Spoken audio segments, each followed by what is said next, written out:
Buenos días, buenas tardes, buenas noches con todas las personas que están viendo este video. Yo soy Nelson Berrú. Y bueno, vamos a iniciar con un nuevo libro. Vamos con el libro de Deuteronomio. Y bueno, una vez más, les felicito. Hemos acabado un libro más y empezamos uno nuevo. Vamos a estudiar los capítulos 1, capítulo 2, capítulo 3. Obviamente también vamos a ver la introducción del libro de Deuteronomio, ¿no? Vamos a ver, bueno, la introducción. Vamos a ver el primer discurso de Moisés, ¿no? Vamos a ver va a haber Moisés ahorita nos va a repetir ciertos sucesos. Es muy repetitivo Deuteronomio, la verdad. Y eso va a ser todo, prácticamente va a ser una repetición. Vamos a ver ciertos detallitos. Va a ser un video un poquito rápido también, como el día de ayer. Pero créanme, escúchenme, aunque hay cosas que son repetitivas, en cada video se aprende algo. Es increíble, en cada capítulo, más bien dicho, de la Biblia se aprende algo. Porque siempre hay enseñanzas, siempre hay detalles. Parece que dices, no, pero eso ya lo estudiamos. Mentira, algo nuevo se aprende. Ya, yo les digo de manera personal, porque yo digo, otra vez vamos a estudiar esto, y parece mentira, digo, pero aquí parece que no hay nada. Pero yo cuando estoy con mis Biblias de estudio, y con el comentario bíblico adventista y mis diccionarios y todas esas cosas, digo, oye, ve, esto no me la sabía, ¿no? Esto no lo estudiamos cuando pasamos por estos capítulos anteriormente. Entonces se aprende, mis queridos hermanos. Así que no se me expresen, no se me desanimen tal vez, ¿no? Porque se repiten ciertas cosas. Siempre hay aprendizaje nuevo, ¿no? Pero bueno, vamos a hacer una pequeña oración sin tantos preámbulos y vamos a entrar al estudio del libro de Deuteronomio. Así que por favor acompáñenme en oración, ¿ya?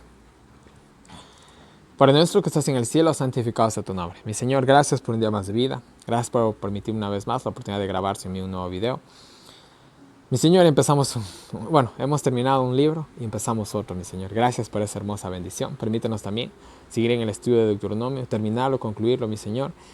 Te pido por todas las personas que están siguiendo el año bíblico, por todos los que están estudiando. Todos tienen por ahí tal vez alguna dificultad, mi Señor. Pero te pedimos por todos ellos, mi Señor. Que realmente, mi Dios, podamos terminar este año bíblico. Aunque sea un poquito atrasados, pero lo podamos realizar, mi Señor. Te lo pedimos, por favor. Ayúdanos, mi Dios, en el estudio de este libro. Te lo pedimos sin merecerlo. En el nombre de tu amado Cristo Jesús. Amén. Muy bien, título. El título es Deuteronomio. ¿Por qué? ¿Qué significa Deuteronomio? Bueno, aquí yo vi un par de significados. A la final no... Bueno, les voy a compartir todo lo que anoté, ¿no? El título significa palabras o estas palabras. También se refiere a una copia de ley o la segunda ley. También se le conoce al libro de Deuteronomio. O eso más o menos significa la palabra Deuteronomio. Más o menos, ¿no? Acuérdense que aún en nuestro idioma español una palabra, es como por ejemplo a veces yo he dicho palabras. Verán, les voy a usar una palabra que por ejemplo para los mexicanos es muy ofensiva. Y una vez en un video me corrigieron. Y yo dije, pero aquí en mi país no es ofensiva esa palabra, ¿no? Incluso se lo utiliza para referirse, incluso a veces con cariño, ¿ya? Es como, les voy a decir, vuelvo y repito, aquí en mi país no es una mala palabra, la palabra pendejo, ¿ya? Aquí se lo usa incluso en sentido de broma, ¿ya? Pero en México no, en México parece que la palabra tiene una connotación un poco más agresiva, ¿ya? Entonces, mire, si en nuestro idioma español una palabra puede tener muchos significados o puede referirse a muchas cosas, imagínense en la Biblia, ¿no? En un idioma que ha evolucionado por, yo diría, miles de años prácticamente, ¿no? Su comprensión es bastante amplia, ¿no? Entonces, a veces una palabra significa más de una cosa, ¿ya? O tiene varios sinónimos, también podríamos decirlo así. Entonces, eso en sí es el significado de Deuteronomios, ¿no? El libro de Deuteronomio es el quinto y último libro del Pentateuco. Aquí completamos el Pentateuco, la verdad, ¿no?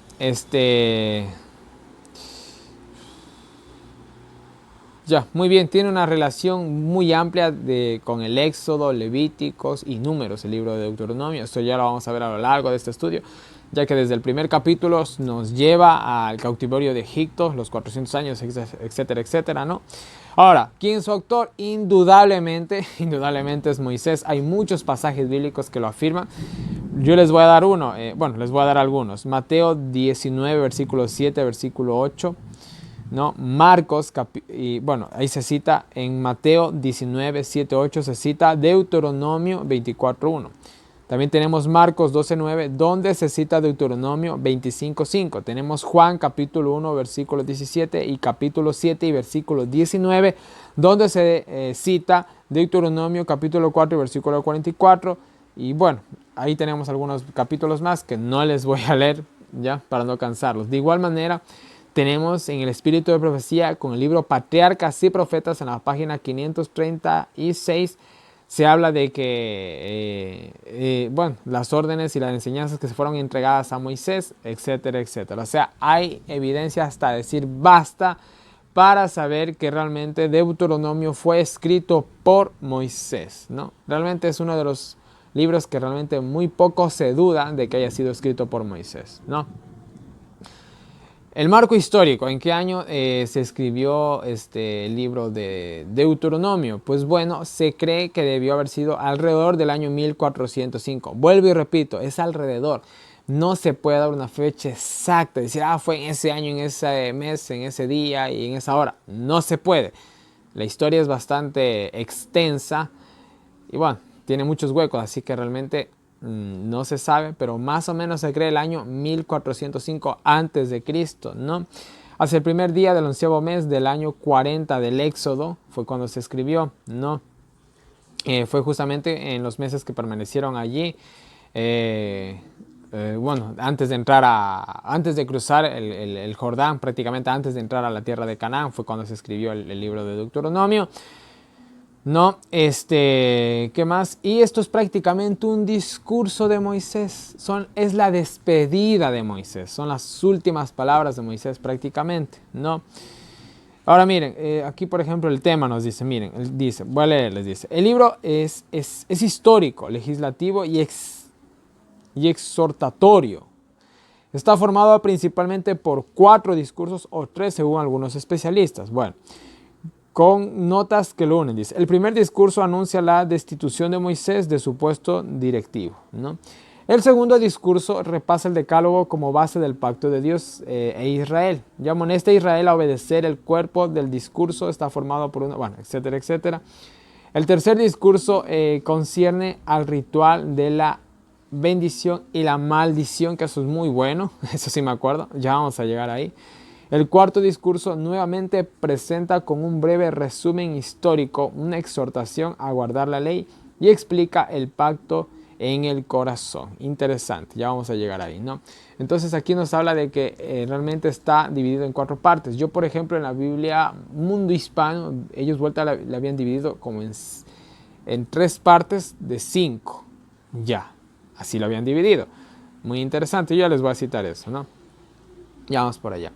Ahora miren, la oratoria de Deuteronomio, Moisés hace un llamamiento a su pueblo, dice, a ordenar sus vidas de acuerdo con la voluntad revelada de Dios. Obediencia significa vida, desobediencia significa muerte. Ese es prácticamente el mensaje de Moisés. Vida, muerte, obediencia, desobediencia, nada más, eso es todo. Y eso fue prácticamente lo que dijeron todos los profetas después de él. ¿Qué fue lo que dijo Elías? ¿Quieren servir a Baal? Sírvanle. ¿Quieren servir a Dios? Sírvanle a Dios. Pero ellos ya saben las consecuencias. Esa es la cuestión. Y con Dios es así. Con Dios sabes las consecuencias. Dios no te obliga, no está... A ver, ¿quieres allá? Hazlo. Es como un padre, ¿no? ¿Quieres irte de la casa? Ahí está la puerta. Nadie la ha cerrado. Ándate si quieres, pero aquí no vengas llorando. ¿Ya? Así de simple, ¿no? ¿Qué más? Moisés pone énfasis en la supremacía de Jehová y de su ley, la naturaleza espiritual de su culto y servicio, y la fidelidad divina en cumplir el pacto con Israel y con todas las naciones. Moisés enfatiza muchísimo en la obediencia, en el pacto, en guardar su parte del pacto, porque mire, esto es así, Dios hace su parte y nosotros hacemos la nuestra, punto. Miren, por ejemplo, yo hago mi parte, yo hago el año bíblico, yo estudio, grabo, hago lo mío. Si ustedes no estudian, es cosa suya. Yo ya no puedo hacer nada. Yo no puedo incentivarlos, tal vez. Yo hago todo lo posible. Trato de explicar de la mejor manera. Les regalo todo el material que pueda acceder. Yo hago todo de mi parte, pero el resto es suyo. Yo hago la mitad, ustedes hacen la otra mitad. Eso es así de simple, ¿ya? Yo de igual manera estudio, escudriño, y esa es mi parte. Dios tiene que hacer otra parte. Dios también tiene que obrar a través de mi vida para que todo esto sea posible. Dios, yo tengo la disposición, tú ponme los medios. Eso es así de simple, ¿ya? Con Dios siempre 50-50. Siempre 50-50. Tú haces la mitad, Él hace la otra mitad. Y esta es la introducción del libro de Deuteronomio. Tatán. Vamos a los capítulos. Capítulo 1, capítulo 2 y capítulo 3. Y bueno, versículo 1. Estas son las palabras que habló Moisés a todo Israel. Ahora, Moisés tenía 120 años. Verán, yo hablando frente a una cámara a veces por 20 minutos o a veces por 2 horas me canso, ¿ya? Y por el problema médico que tengo, la verdad la boca me duele incluso a veces, ¿ya? Entonces miren, yo que estoy en la flor de mi juventud me canso. Ya, ahora Moisés que tenía 120 años, hablar a 2 millones de personas. ¿Cómo haces para que te escuchen 2 millones de personas? Créanme que en ese ratito no tenían micrófonos, ni altavoces, ni megáfonos, ni nada por el estilo. Tenían su voz, ¿ya? Tenían sus voces de predicadores, ¿ya? Y suerte el que tenía buena voz, y el que tenía mala voz, pues yo no sé cómo lo hacía, ¿ya? Yo, por ejemplo, tengo una voz fuerte, pero hay hombres que no tienen esta voz, entonces tienen que hacer un gran esfuerzo para hablar, ¿ya?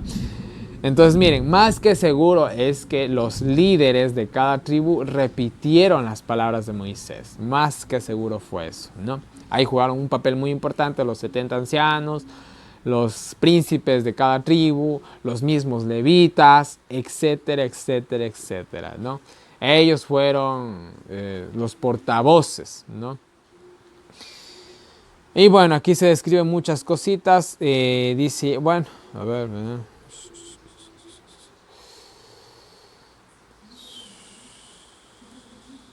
ya, muy bien. Bueno, se habla prácticamente de la marcha del pueblo de Israel, ¿no? Y bueno, versículo 5 dice, de este lado del Jordán, en tierra de Moab, comenzó Moisés a declarar esta ley diciendo, bueno, la palabra aquí, ley, que es la palabra clave, y esto lo saqué de la Biblia tras las huellas del Mesías, decía, la palabra ley habla de las en sí del Pentateuco prácticamente, o sea, de los 5 libros de Moisés, Génesis, Éxodo, Levíticos, Números y Deuteronomio. Habla de, también se puede referir a enseñanzas o a instrucciones más específicamente. O sea, la palabra ley aquí viene a referirse a enseñanzas o a instrucciones, ¿no? Que fue lo que dejó Moisés, dejó sus últimas enseñanzas y dejó sus últimas instrucciones como gran líder del pueblo de Israel, ¿no? ¿Qué más tenemos?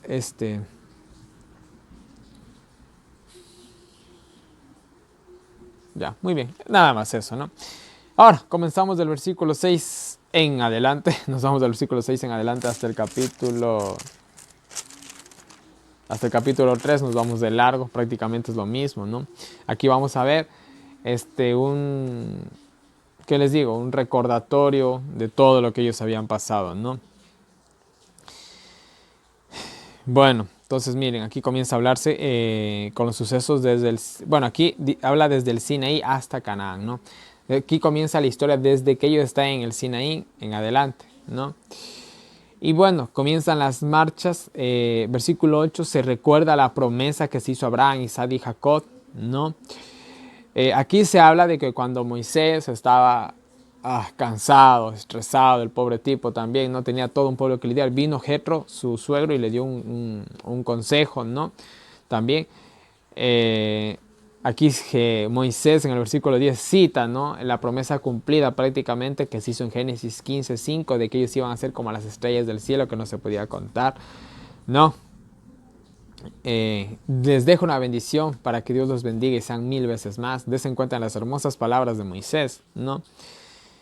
Y aquí, bueno, lo que les decía, no me he saltado yo. Aquí lo que les decía, ¿no? Que era un pueblo muy problemático, ¿no? Y bueno, necesitó ayuda, ¿no? Y bueno, ahí tuvo a los 70 ancianos, tuvo a los príncipes de cada tribu, tuvo también a las personas que sacó cuando Jetro, su suegro, les dio el consejo, ¿no? Aquí en el versículo 15 se usa la palabra jefes, que también se puede traducir como secretarios, ¿no? Ayudantes prácticamente, ¿no? De cada tribu, ¿no? ¿Qué más? Miren, versículo 16, y entonces mandé a vuestros jueces diciendo, oíd las querellas. Bueno, aquí se habla de las diferentes personas que se pudieron para liderar al pueblo, ¿no? Se habla de que tenían que ser justos, tienen que ser tan justos e imparciales con el extranjero como con el nativo, ¿no? Se habla de la igualdad, se habla de que no se tenía que hacer excepción de personas, se habla de que no se tenía que tener temor por el hombre, sino por Dios, ¿no? ¿Y qué más tenemos aquí? Ya, aquí se habla, por ejemplo, de los 12 espías, ¿no? Miren, versículo 21 y 22. Aquí se habla lo que no se citó en números, ¿no? Cuando se enviaron a los 12 espías. Aquí se describe que fue realmente lo que sucedió. Miren, dice, mira Jehová, tu Dios, ha puesto a la tierra delante de ti, sube y poséela, como Jehová, el Dios de tus padres te ha dicho. No temas ni desmayes. O sea, tengan fe, muchachos, ¿ya? Vamos a conquistar esta tierra. Y os acercasteis a mí, todos vosotros, y dijisteis, enviemos varones delante de nosotros, que nos reconozcan la tierra y nos traigan de vuelta razón del camino, por donde hemos de subir y de las ciudades a donde hemos de llegar. ¿Qué sucedió aquí? Les faltó fe, nada más. Porque ellos cuando salieron de Egipto, ellos enviaron espías al desierto a ver cómo estaba el desierto. No, ellos simplemente avanzaron, ¿no? Más adelante se toparon el mar se abrió por fe prácticamente, aunque haya sido la fe de un solo hombre, pero se abrió el mar. Etcétera, etcétera. Entonces los 2 espías se envió realmente fue por falta de fe. Es por eso que se enviaron a los 2 espías. Y bueno, ahí se redacta la historia que ya analizamos. Llegaron, dieron mal informe, se desanimaron, etcétera, etcétera. Aquí se describe como acto de rebeldía realmente lo que llegaron a hacer ellos, ¿no? Se habla de los gigantes que se vieron ahí. También se citan las palabras de Josué y de Caleb, de que Dios era el que peleaba por ellos y como ya lo había hecho varias veces, ¿no? Y miren, versículo 31, algo muy interesante, dice, y en el desierto has visto que Jehová tu Dios te ha traído como trae el hombre a su hijo. Se habla de Dios como un padre amoroso. Uno de los primeros versículos en los que se describe a Dios como un padre. Esta palabra es muy popular en el Nuevo Testamento, pero en el Antiguo Testamento es la verdad bastante extraño. Pero aquí ya se la está comenzando a utilizar, ¿no? Versículo 31 del capítulo 1, ¿no? Muy bien.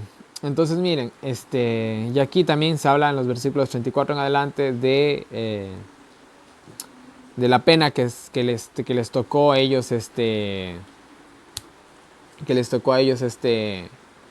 pagar, ¿no? Que fue que muriera toda esa generación, ¿no? Los 40 años se quedaron ellos ahí. Nada más, ¿no? Hasta que murieron todos, de los cuales solamente entraron Josué y Caleb, ni siquiera entró Moisés y Aarón, nada que ver. Pero bueno, ¿qué más tenemos?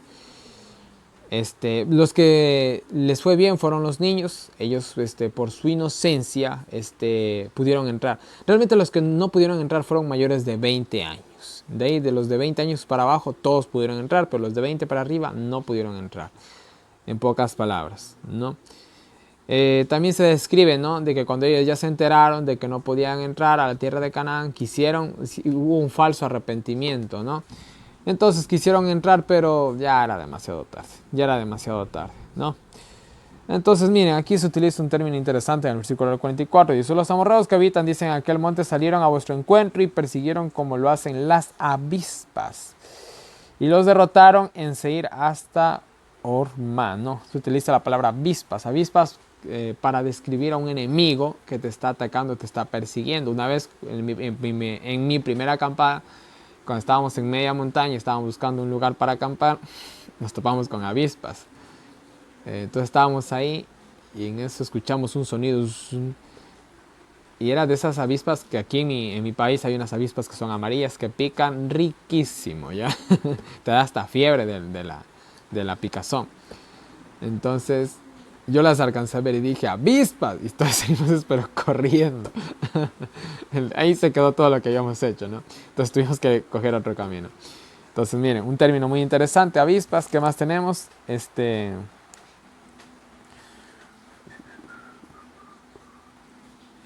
Ya, muy bien. Se habla de que el pueblo de Israel se puso a llorar frente a la puerta del tabernáculo, pero fueron simplemente lágrimas de resentimiento porque no podían entrar. No, pues sí, porque no iban a poder entrar en la tierra de Canaán, tenían que esperarse 40 años, se iban a morir, cosa que no querían hacerlo. ¿Quién se quiere morir en el desierto? Yo no. ¿quién se quiere morir en este mundo y quedarse aquí? Yo no, yo quiero entrar al cielo, ¿no? Entonces, imagínense. Ahora, miren, aquí les quiero decir algo. Primero que nada, las 5 maneras en las que está repartida el libro de Deuteronomio. Se encuentra un primer discurso del capítulo 1 al capítulo 4, versículo 43. El segundo discurso se encuentra del capítulo 4, versículos 44, hasta el capítulo 11, versículo 32. El tercer discurso se encuentra desde el capítulo 12, versículo 1, hasta el capítulo 26, versículo 15. El cuarto discurso se encuentra desde el capítulo 26, versículo 16, hasta el capítulo 28, versículo 68. Y el último está desde el capítulo 29, versículo 1, hasta el capítulo 30, versículo 20. Está dividido en 5 partes. Ahora les quiero leer los comentarios del Espíritu de Profecía. Dice: el libro de Deuteronomio debiera ser cuidadosamente estudiado por los que viven hoy en la tierra. Es un libro que aún hoy en la actualidad nosotros deberíamos de estudiar, ¿no? La ley de Dios debía ser repetida con frecuencia en Israel para que no se olvidara sus preceptos. Debían ser mantenida delante del pueblo siempre y siempre había de ser exaltada y honrada. Los padres debían leerla a sus hijos, enseñándosela línea tras línea, precepto tras precepto. Y en ocasiones públicas la ley había de ser leída para que la oyere todo el pueblo. La prosperidad de Israel dependía de su obediencia a esta ley.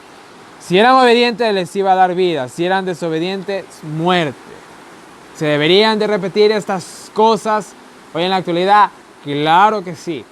Pero yo digo, ¿en cuántos hogares cristianos o adventistas, siendo más específicos, se reúne el padre, la madre, los abuelos, los niños, los tíos, los sobrinos y leen la palabra de Dios por 1 hora?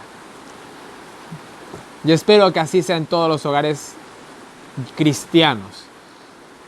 Se debería hacer eso, ¿ya? No voy a entrar en más cosas.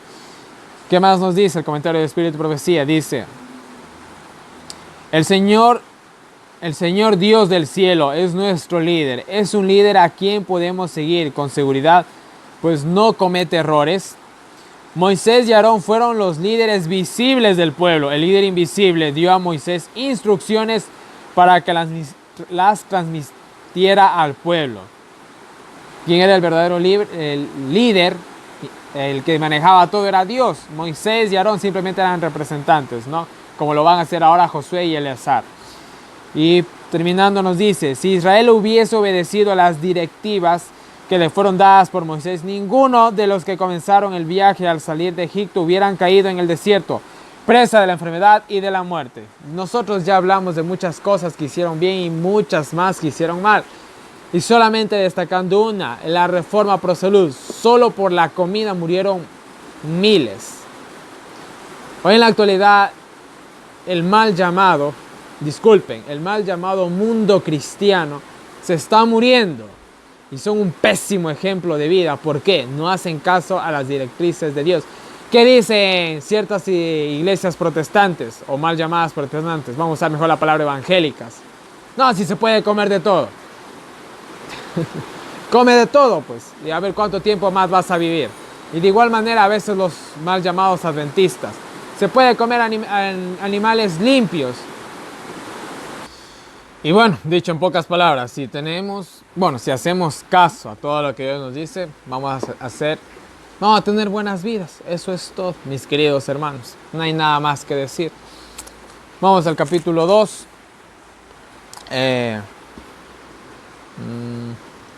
Bueno, se sigue describiendo todo el peregrinaje de ellos. Se habla de los 38 años que estuvieron ahí en el versículo 3, ¿no?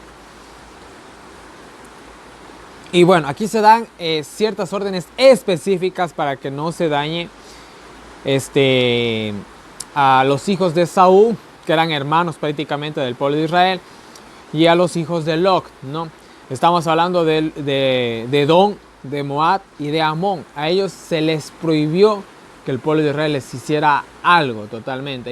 Dios sabía, aunque estas naciones no eran ¿Qué les digo? Fieles a Dios, Dios las protegía. O sea, Dios iba a cumplir su palabra que les había, o sea, lo que les había prometido, aunque, miren, Dios siempre cumple su parte. Uno es el que no cumple la parte de uno, ¿no? A pesar de que eran ciudades, países, tierras impías, Dios cumplió su parte de protegerlos y lo hizo, totalmente lo hizo, ¿no? Muy bien, ¿qué más tenemos? Se les prohíbe totalmente hacerles algo a ellos, ¿no? Hijos de Lot, etcétera, etcétera. Bueno, se describe los diferentes viajes, etcétera, etcétera. Se habla que en estas tierras donde estaban ahorita Sedón, Moab y Amón, habían gigantes. Ellos, los edomitas, los moabitas y los amonitas, los habían expulsado estos gigantes, de los cuales se conoce muy poco, solamente lo que dicen estos versículos. No se sabe nada más, la verdad. Queda como una leyenda prácticamente, ¿no? Fueron naciones que, a pesar de que no eran fieles a Dios, fueron usadas por Dios para sacar, de igual manera ayudaron, podríamos decir de cierta manera, al pueblo de Israel, ¿no? A sacar a estos gigantes, ¿no? ¿Qué más tenemos por aquí?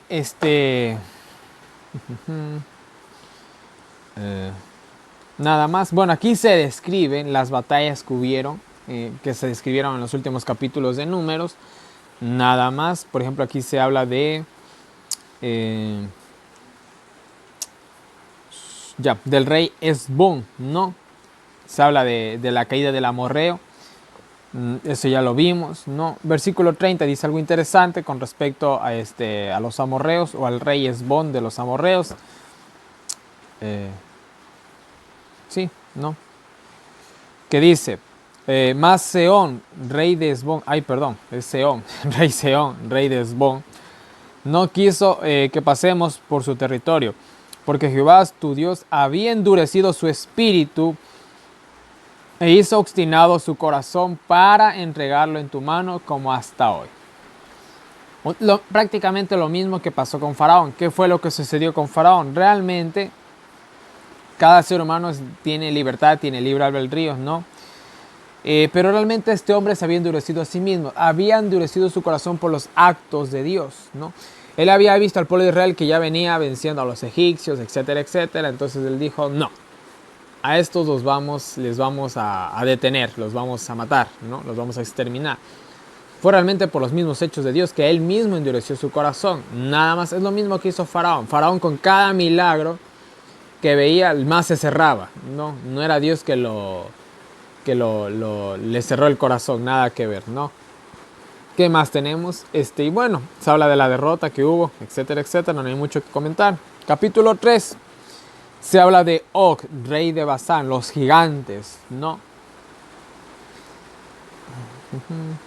Ya, muy bien, se dio la orden de que los exterminaran, no quedara ninguno. Ahora miren, con esta cuestión de los gigantes, aún en la actualidad se habla, sí, aún en la actualidad se habla de que se encuentran gigantes vivos en ciertas partes del mundo, en ciertos lugares subterráneos. Yo no sé qué tan cierto será esto. Puede ser. Como puede ser toda una mentira y una patraña. Pero al menos a mí me deja pensando, ¿no? Porque ciertos testimonios que se han dado, ciertas historias que por ahí se han filtrado, habla de hombres gigantes, grandes, fuertes, y realmente de aspecto terrible, como se describe muchas veces en la Biblia, ¿no? Ahora también algo interesante es de que, bueno, ya vamos a llegar a Apocalipsis, ¿no? Pero cuando Satanás aparezca en la Tierra, el planeta Tierra se va a convertir prácticamente en el infierno, literalmente en el infierno.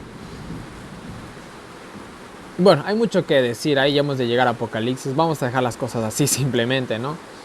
Pero de que existieron gigantes que pueden seguir existiendo hoy en la actualidad en lugares remotos, donde el ser humano no accede, podríamos decirlo, en lugares escondidos, en ciertos puntos específicos del planeta Tierra, hay una gran probabilidad. Como también no, entonces no se sabe, ¿no? Simplemente queda como una leyenda, ¿no? Bueno, se habla de la pelea que hubo, se habla de que Og tenía una cama de 4 metros de largo por 1,80 m de ancho. Ese tipo mínimo medía 3 metros 50, mínimo. ¿Ya? Ahora imagínense ustedes que tal vez en mi audiencia, tal vez el más alto que esté viendo un video de estos medirá 2 metros. Imagínate pelear con un hombre de 3 metros y medio. Yo no lo hago, sinceramente. Yo no lo hago, ni porque sea defensa personal lo haría. Pero bueno, fue una pelea épica realmente. Patriarcas y Profetas lo describe al pelo, podríamos decirlo. Da características muy interesantes. Les voy a leer un párrafo justamente de esta pelea. Si ustedes quieren la historia completa, pueden irse al Patriarcas y Profetas capítulo 39 en la versión de... Perdón, tiene dos versiones Patriarcas y Profetas. La versión de 1954 es la que tengo yo aquí. Esto le pueden conseguir en PDF y estos son libros de los que yo imprimo, ¿no? Entonces yo me tomé la molestia y imprimí todos los libros del NGDY porque me encantan a mí los libros físicos. No soy de los que están con el celular consultando algo, no me gusta. Prefiero 1000 veces abrir toda mi biblioteca antes que estar en un celular, ¿no? Entonces miren, les voy a leer dónde estoy. Ahora acá. Ya, de Og, miren lo que nos dice Patriarcas y Profetas. Algo adicional, ¿no? Para entender un poquito más cómo fue esta batalla. Dice... seguro de su éxito, el rey Og, ¿no? Salió, dice, con su enorme ejército a la llanura abierta, mientras que subían los alaridos desafiantes que partían de la meseta superior, donde se podían ver las lanzas de millares deseosos de entrar en Lisa. Cuando los hebreos miraron la forma alta de aquel gigante, de gigantes, que sobrepasaba a los soldados de su ejército, o sea, era un gigante de gigantes, o sea, todos eran gigantes, pero era más grande que los demás. Cuando vieron los ejércitos que le rodeaban y divisaron la fortaleza aparentemente inexpugnable, detrás de la cual de miles de soldados invisibles estaban atrincherados, muchos corazones de Israel temblaron de miedo, pero Moisés estaba sereno y firme. Miren, miren la posición de Moisés. El Señor había dicho con respecto al rey de Basán: no tengas temor de él, porque en tu mano he entregado a él y a todo su pueblo y su tierra, y harás con él como hiciste con Sehón, rey amorreo, que habita en Hesbón. Ahora imagínense ustedes, están en un ejército, de repente a lo lejos divisan a un tipo como de 4 metros, entre más gigantes. Yo me acobardo, sinceramente. Discúlpenme, yo me acobardo, ¿no? Pero miren, aquí está la confianza en Dios. El pueblo estaba temblando. ¿Y cómo estaba Moisés? Tranquilo, como que recién iba a desayunar. No pasa nada, dijo él. Él tenía la fe de la promesa de Dios. Vas a vencerlos, no tengas miedo. Y Moisés dijo, así será. Y listo. De igual manera, nosotros antes de entrar a Canaán, ¿no vamos a enfrentar gigantes? Claro que sí, ya hablamos de esto. ¿Cómo tenemos que estar? Tranquilos.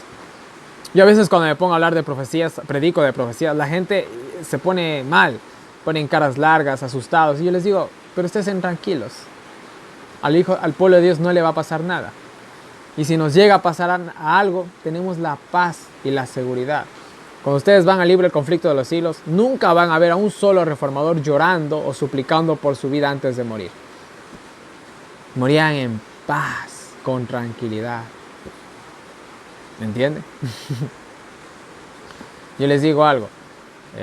Si Dios decidiera llevarme a mí después de hacer el año bíblico, yo moriría en paz. Sé que hice algo. ¿Sí me entienden? Sé que voy a tener esa paz, esa tranquilidad de que sé que hice algo, al menos por la obra de Dios.